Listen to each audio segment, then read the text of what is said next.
Okay. Hi, everyone. If you're tuning in, my name is Paige Doherty, and I launched the Behind Genius Ventures Winter Break College Essay Contest last year in December, and I'm really excited about it. Honestly, I was getting excited just reading some excerpts of some of the essays that were sent in. I received around 20 contributions to the essay contest. So today I wanted to kind of talk a little bit about what I learned and then read you some of the excerpts from my favorite essays. I'm recording live on Instagram, YouTube, and Twitter. This is my first time doing this, so I'm a little nervous, but I'm excited, and hopefully you'll leave today learning something about what college students are interested in. So the prompt for the college essay contest was basically pick a problem that you think is really impactful and bring the spirit of curiosity and discovery to finding like a question, concept, issue that you're interested in, and in 1,800 words or fewer, explaining it to a general audience in a way that not only helps us understand the topic that you are interested in, but engages us and makes us see why it's important. So the things I'm looking for in these essays are: one, an engaging hook that grabs my attention and makes me care about the problem; two, quotes experts and or includes research on market trends and relevant early stage companies; and then clearly, three is explains why the problem matters. And I went to San Diego State. I graduated in 2020. I spent my winter breaks writing essays to help cover my college costs. And this essay contest is something I would have loved to participate in, both to compete for a cash prize of $500, research space I was interested in, and get to shadow a venture capitalist. So I printed out all the essays. So I'm going to go through and just kind of give a summary of some of the topics that we'll be discussing today. So maybe I'll go through and read some of the titles of these pieces. So the first one is Whispers from the Candy Jar. This one is about smartphone addiction. The next one is Revolutionizing Skincare Detection with Low-Cost AI-Based Smartphone Solutions. The next one is Threads of Chains, from Shane to Sustainability, a Fashion Odyssey of Mindful Consumerism. The next one is Fintechs for a Peaceful Country. The next one is The Future of Politics is Not a Career, Why the Greatest Countries of the Next Century Will Be of the Service Model of Governance. The next is The Intense Competition in Venture Capital. So you can see like the topics are very like far-ranging. There's the next one is Bridging Technology and Community, a Geek's Transformative Journey Towards Impactful Innovation. I really like this one, had like diagrams in it. So you can see this one is AI in the Human Creative Cycle, which is something we've been thinking a lot about at Behind Genius Ventures. And then we have Hollywood Starving Artist. Basically gonna like go through these and then I'll read them backwards. Next one is Navigating the Future, Screen Dependency versus Screenless Living Dynamics. This is like a topic that I think has come up like a lot, especially in the younger generation, is like screen dependency. Let's turn this upside down. Why the Future of Fintech is in Africa. Overlooked and understudied, the ovarian hormone cycle. Whoa. Okay, Fighting Fast Fashion. Taking the Leap. This one is about interplanetary travel. And then this one is Virtual Power Plants. Pretty cool. And then this one doesn't have a title, but it's on the state of higher education in Southeast Asia. And then this one is on AI. So to give you some context for what college students are thinking about, we had applicants from a bunch of different schools. So if I look across the responses, we had folks from Cornell, Georgia Tech, UNC, Dartmouth, SDSU, There's a bunch from ASU. And then one of the questions that I asked was, did you use AI? And I thought what was really interesting is maybe half of the students used it, some for ideation, some for refining context and help rewording. And then most of these students were interested in having their information shared with startups or venture capitalists hiring in our networks. So I wanted to read some of these. Am I reading chat? Yeah, I'm reading chat. So if you have any comments, feel free to put them in the chat. So I wanted to read, let's see. I'm trying to think. If you're watching, I would love to hear if you want me to like read through some of these. I have like maybe 20 minutes, so we can definitely go through some of these together. Maybe I'll start with the higher education in Southeast Asia and read an excerpt of it. So in the region of Southeast Asia, a crucial question lingers. How can we bridge the educational gap, raising the quality of education in developing countries like Malaysia, Thailand, and Indonesia to match Singapore's standards? The key lies in the convergence of technology and democratization, a transformative journey that holds the power to reshape the destinies of nations. In 2020, the total estimated population of the Association of Southeast Asian Nations stood at more than 660 million, with a third under 20 years old. Although SCA's land size is half that of the US, education standards are vastly different across neighboring countries. For instance, in the program for international student assessment, Singapore stands as an educational powerhouse with a score of 560, which is the highest in the world, while neighboring countries such as Cambodia and the Philippines languish among the bottom 10 with scores of 337 and 353 respectively. These numbers aren't just metrics, they are a reflection of the divergent paths that education has taken within the region. Amidst this, there are startups in the region developing edtech solutions to bridge this gap. For instance, Zenith Learning Group, who recently raised a $1.4 million seed round, aims to offer Singapore-quality education to those who can't afford it.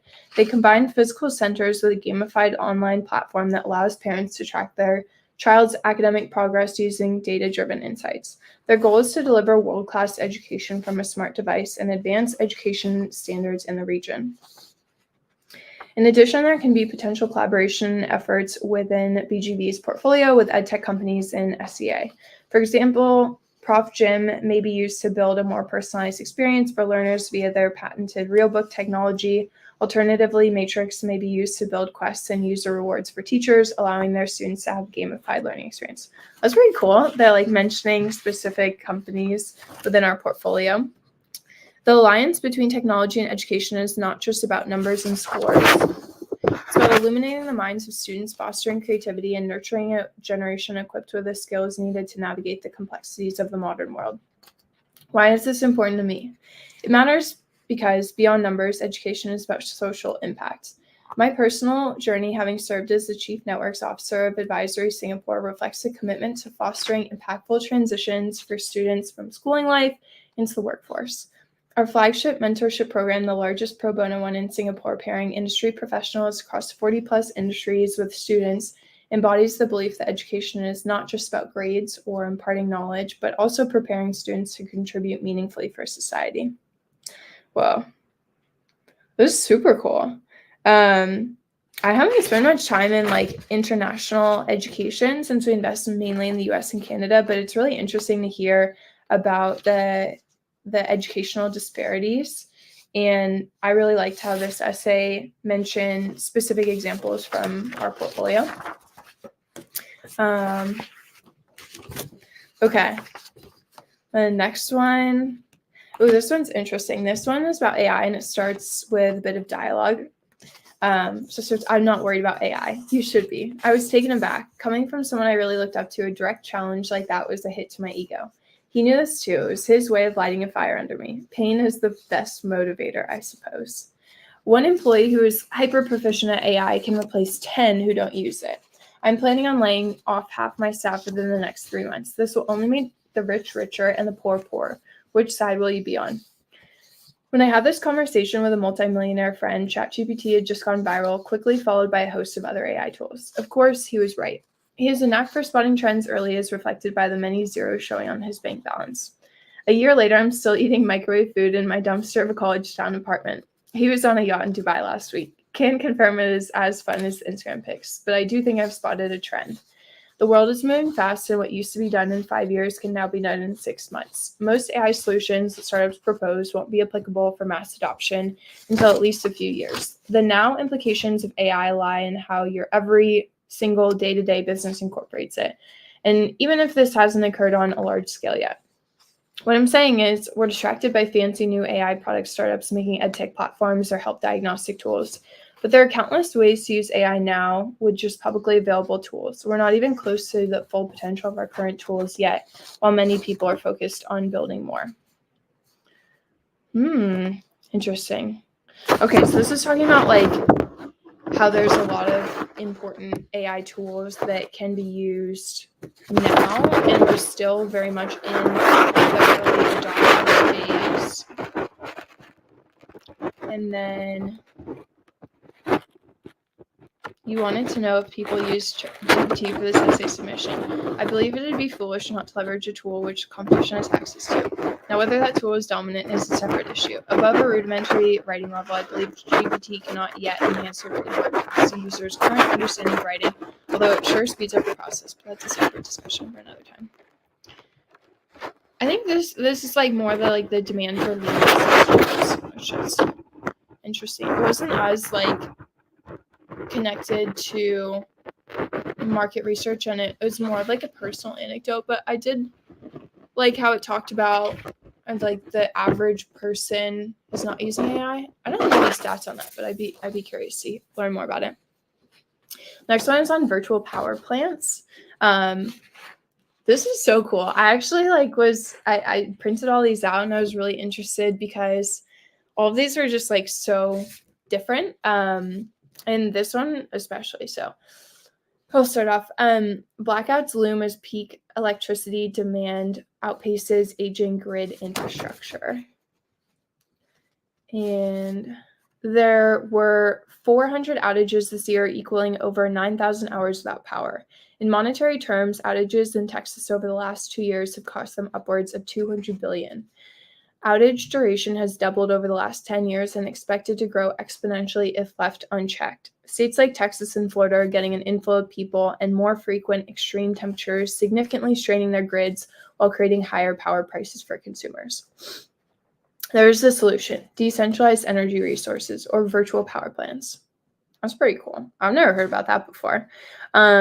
A virtual power plant is a sustainable, independent power source that serves as a grid asset, allowing flexibility in supply and demand. This integration with the grid is done using software and hard asset installations on residential and commercial properties. A family of 4 with solar panels on their roof can sell their excess power to the grid during peak demand periods and make money. Hospitals that require backup generators can keep the generator on throughout the year and sell the power. Oh, I see. Okay, so the system is basically like if there are individuals or commercial places with excess power, they can sell it back to the grid. Okay. The potential for these systems isn't hypothetical anymore. HGB, a customer for startups providing this solution, has installed generators throughout its locations in Texas and sells power onto the grid, making $20+ million during the summer months selling power, and was able to stay on during Winter Storm Uri, spiking revenues because they were the only supplier available. However, there is significant potential for innovation within this space. That is really interesting. I was watching a talk about the Node Costa talking about how the war in Ukraine has highlighted our energy dependency.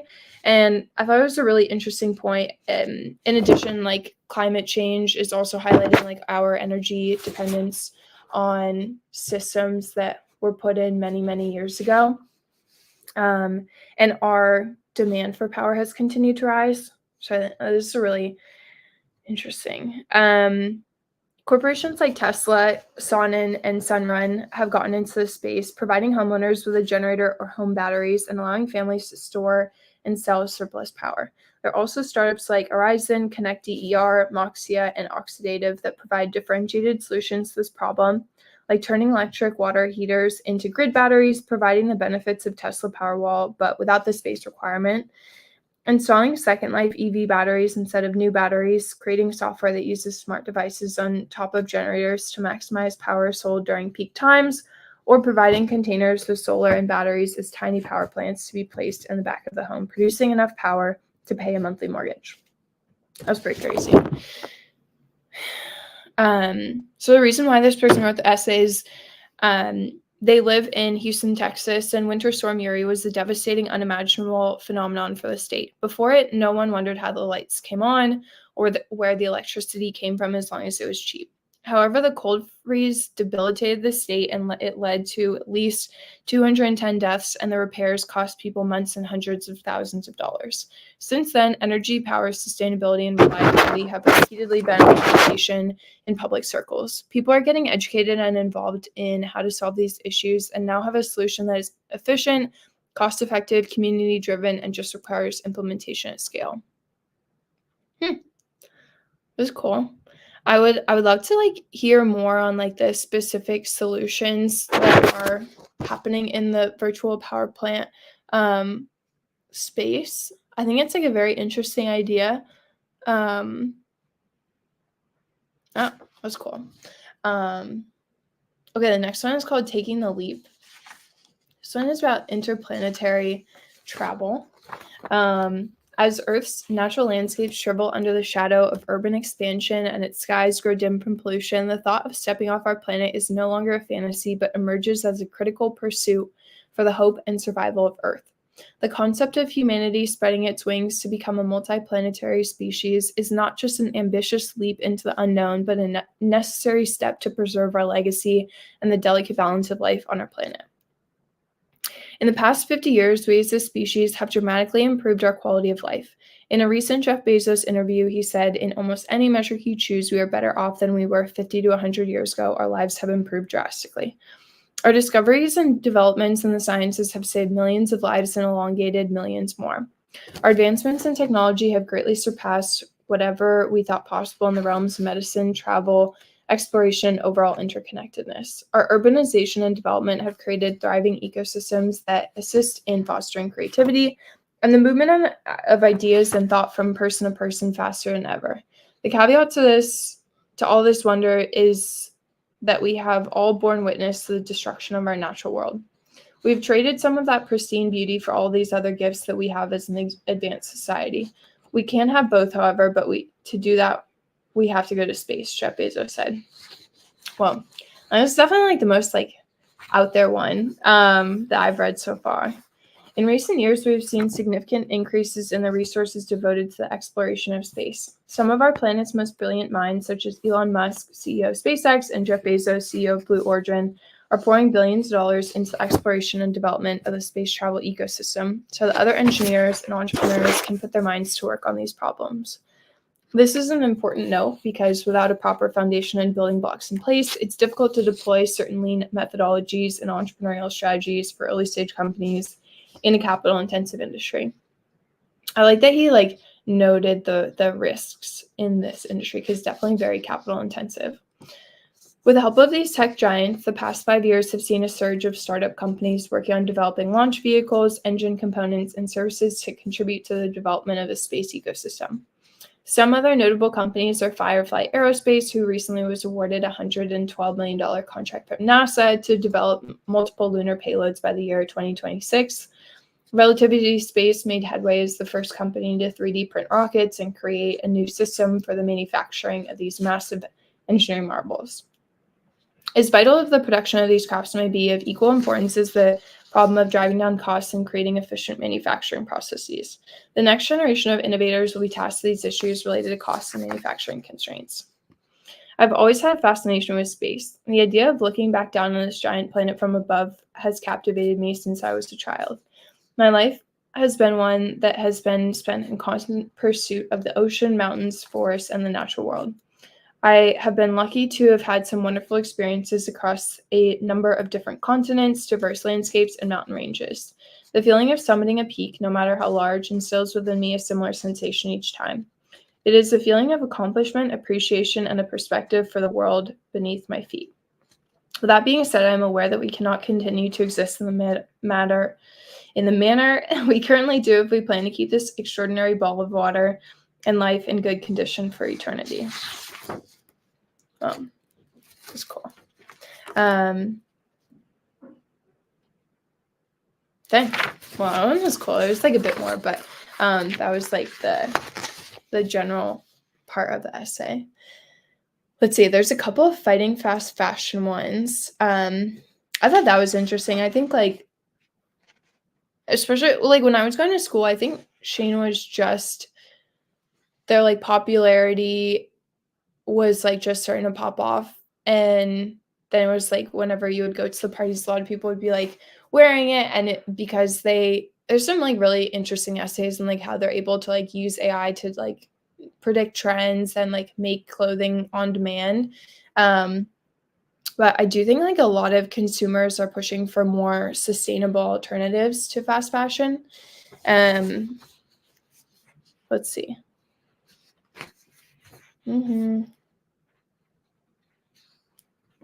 Oh, this is cool. Oh, so this author grappled with these questions during the pandemic as she learned to sew while quarantined in her bedroom. This is from her perspective. I began making face masks for my sister who is experiencing a PPE shortage while working in the COVID unit at a hospital. At the sewing machine, my mom taught me what her mom had once taught her, and soon enough I was sewing new creations.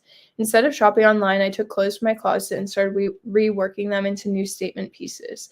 What began as a new hobby sprouted into newfound TikTok fame, and I spent the next year creating reworked clothes, posting videos about them to my once impressive 10,000 followers. That's so funny that she says once impressive, and selling them nationwide. As I spread awareness of the dangers of fast fashion, I found myself constantly re-examining my own practices, wondering how sustainable is this business really. And she said that she shifted to consuming less and borrowing more. She's building a peer-to-peer clothing rental app that has secured grant funding with an all-female tech team. And she's come across many startups that are creating simple and sophisticated solutions to problems in the fast fashion industry. Good For You is an app that rates clothing companies on how environmentally sustainable they are. For Days collects old clothing and fabric scraps and turns them into new textiles and wardrobe basics. Rupee Laboratories, which recently received backing from Walmart, H&M Group, and Patagonia Inc.'s Tin Shed Ventures, working on a prototype that turns carbon emissions into symbiotic textiles. That's cool. I'll always check that out. More and more sustainable fashion startups are receiving support due to the growing problems the fast fashion industry creates. There's nothing like sustainable fashion. Thank you for dropping that in the chat. Whoa. Okay. Navigating the shift demands a collective effort. On one hand, the consumers must rethink their purchasing habits, opting for more sustainable choices and embracing the circular economy. On the other hand, entrepreneurs and innovators are rising to the challenge, creating groundbreaking solutions that blend eco-consciousness with affordability. I think that's like a really good point around like eco-consciousness and affordability, because I think like for a long time, like luxury fashion has tended to be more sustainable, but it's less accessible, and I like that she went into that like dichotomy. The power to reshape the norm relies not only on our consumer choices, but arguably more impactfully on the transformative potential of new innovation within the space. Cool. Okay, this is fun. I feel like I'm learning a lot. I hope you all are as well if you're listening to this. Okay. All right, overlooked and understudied, the ovarian hormone cycle. Okay, so she starts with some quotes. I always wanted to die randomly before my period. Biggest surprise I've learned is you're not actually supposed to feel bad before your period. Real quotes like this litter the community forum on Avia, an app that teaches members about how their hormone cycle impacts their daily lives. It's not unusual for members to be taken by surprise when they realize their PMS symptoms aren't normal. Feedback from real people highlights the lack of education on how the female body changes throughout the month. Hint, a lot more happens than just ovulation and menstruation. In the summer of 2022, I stumbled upon Elisa Vitti's In the Flow book. It contained all I could ever want to know about my ovarian hormone cycle. Before I knew it, I found myself on the floor of the bookstore hours later, eagerly turning each surprising page of newfound knowledge about my body. Suddenly, the mysterious mood swings that had led to relationship struggles and unnecessary family conflicts began to make sense. Oh, it's just my luteal phase, I whispered to myself. My once paralyzing anxiety became more manageable when I could soothe my thoughts with a simple mantra. It's not me, it's my hormones. At the very least, every girl deserves to understand why she feels the way she does.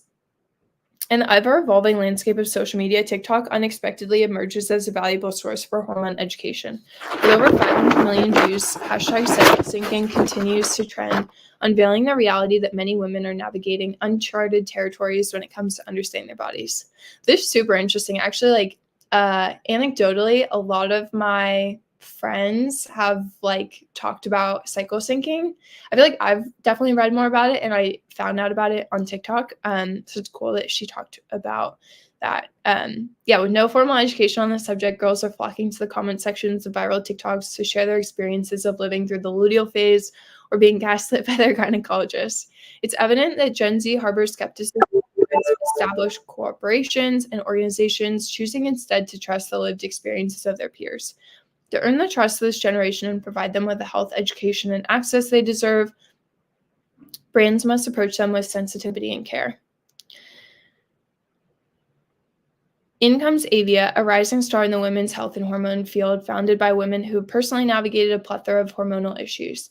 They inherently grasp the need for easily accessible education for all women, enabling them to optimize their lives based on their hormone cycles and promptly seek effective treatment for overlooked hormonal conditions. To enlist the trust of Gen Z, Avia has carefully crafted their organic marketing approach. Rather than channeling efforts in their brand account or influencers, Avia reaches into their own community and employs members of the app, like with the account Luteal Girl, to authentically share what they know about hormone health and how Avia has helped them flourish. This method builds community and trust, positioning Avia as the go-to place for hormone education. Oh, that's cool. I haven't heard of Avia before, but I'll have to check it out. But yeah. Let's see. Yeah, diagnosing hormonal conditions like PCOS and PMDD typically takes 5 to 7 years, but comprehensive hormone cycle tracking can cut that down to just 2 cycles or 2 months. Beyond instilling confidence and empowerment, understanding the hormone cycle accelerates symptoms, relief from symptoms associated with hormonal conditions. Yeah, women of childbearing age were excluded from clinical trials until 1993. It was pretty crazy. I'm definitely really excited about women's health. We made an investment in a company called ZenCape that helps extend care, especially to women suffering from PCOS or endometriosis. And I think I'm very invested in women's health care and improving access to care. Especially since I definitely believe it's crucial to make up for lost time investing in women's health. Cool. Okay, I really enjoyed that. I'll have to check out Avia. All right, let's see. Okay. I'm trying to think. I have 5 minutes left. So let me pick one that is. Oh, yeah, maybe I'll read this one. Okay. So this one is Software Ate the World, but Hardware is Biting Back. Consumer hardware in the next wave of technology. If you're not familiar, we at Behind Genius Ventures have invested in 5 hardware startups, including Hearth Display, The Last Game Board, Averon, Lotus Labs, and I don't know. It's definitely a hard space, but I feel like there's very resilient entrepreneurs building in the space. And I don't know, just some really interesting things happening there. So I'm excited to read this essay. Also wrote a piece on multimodal AI in our blog that I'll share later, but I think the intersection with multimodal AI and hardware as the sensors or extension of that will be really interesting. Okay, so what comes after the iPhone? I might have a different answer compared to much of the tech world right now. The potential for the next wave of consumer technology isn't just with AI companions, encased in ambient screenless computers. It's about redressing the ways we as consumers and technologists interact with devices and project our identities and aspirations onto them, not just racing to build with emerging technologies. Or to put it crudely, solutions looking for problems. My curiosity about this topic is the foundation of my MA thesis. I'm assuming Master of Arts. Specifically, I'm looking into how communities can contribute to the innovation efforts of consumer hardware companies in London. But academic papers don't give you much space to explore why one thinks a given research question is interesting outside of the literature, a space to articulate the cultural importance of something too early to be committed to a journal. So I wanted to do a bit of it here. Yes, I'll pause here. Like, one of the things that's really interesting about this essay contest is I loved all the comments I got about, like, thank you for this opportunity, and folks that were really interested in just doing research on things they were interested in. So it's cool to hear that this author like had that experience. Anyways, it might be a bit determinist to say it, but like literature, art, and music, technology is a cultural good in and of itself, able of expressing ideas on who we are as a society and possibly where we are going. So why is this interesting? I think that an emerging wave in consumer hardware will be at the forefront of the future of technology. Builders can be creative, inventing new ways for us to interact with technology and express ourselves. End users can be creative too by taking things apart and putting them together in new ways. There are several big problems with hardware right now. Perhaps the biggest is the dominance of Apple products paired with the lack of new ideas in terms of physical form and function. And then we have companies that chase what Apple wants, with ex-employees at worst aping their form, function, and communication style, and at best, diametrically positioning themselves opposite Apple with anti-iPhone rhetoric, effectively tethering themselves to them forever. All this results in a lack of innovation across the board. Whatever you might call it, the hardware renaissance, hardware nostalgia, indie hardware, and so on, there's growing momentum in articulating what should represent the next wave of consumer tech. In their Hardware Renaissance talk in 2023, co-founders of Lychee, a new wave hardware startup, mused that these products will become more specific to individual tastes and generate new cultures, in contrast to an all-encompassing device such as the iPhone. This is interesting. It's like what we wrote about in our multimodal piece is like, I think the next generation of really successful consumer hardware will be like really, really good at like one modality, whether that's like touch or speech or audio, and those will get snapped up by very excited M&A departments at companies that are like spending hundreds of millions of dollars to spin up those technologies internally and struggling. Lychee is one of the startups I've been interviewing with for my thesis. As an early stage consumer tech company, they're in the best position to share provocations on the state of technology from the edges. They unveiled their first device, an art object called the Lychee Array, last year. Meant for forging social connections, it lights up when it detects the sound of talking. That's kind of cool. USB Club, a company that distributes their own USB sticks as a means of cultural distribution, is redressing our relationship between our computers and our own lives with a device that is familiar to all. I don't know if anyone listening remembers this, but I used to love, like, when I went to like middle school, I'd have my like USB stick and it would have all my presentations on it. That was just like so fun. It felt very like personal, but there wasn't any like screen or interaction really. Like it was just a harboring device. Unlike hot topics in hardware like Humane's AI Pin Tab or the Rabbit R1, Lychee and USB Club aren't tech push innovations thrust upon the market by the sole virtue of the emerging technologies that power them. But they aren't market pull innovations either, the result of cycles of user research and innovation. They're relatively simple machines driven by design and aim to make a statement about how we live in concert with technology, or rather how we should live. How we can use technology as a means of self-expression, and decidedly not in conversation with Apple, unlike the aforementioned examples. Despite the VC world enjoying historic success with software products and a historic aversion to both consumer and hardware ventures, consumer hardware can help tell us where the wind is blowing culturally, because at the heart of all it, this is really a question of how our ideas, behaviors, and values are refined by the means by which we apply and share knowledge technology. Software may make the world go round, but hardware is what captures the imagination. Oh, I love that. Well, it's coming up on the end of my time together with you all, but I hope you enjoyed this. I'm looking forward to sharing the winners. I go through and review all of the essays, but thanks so much for stopping in.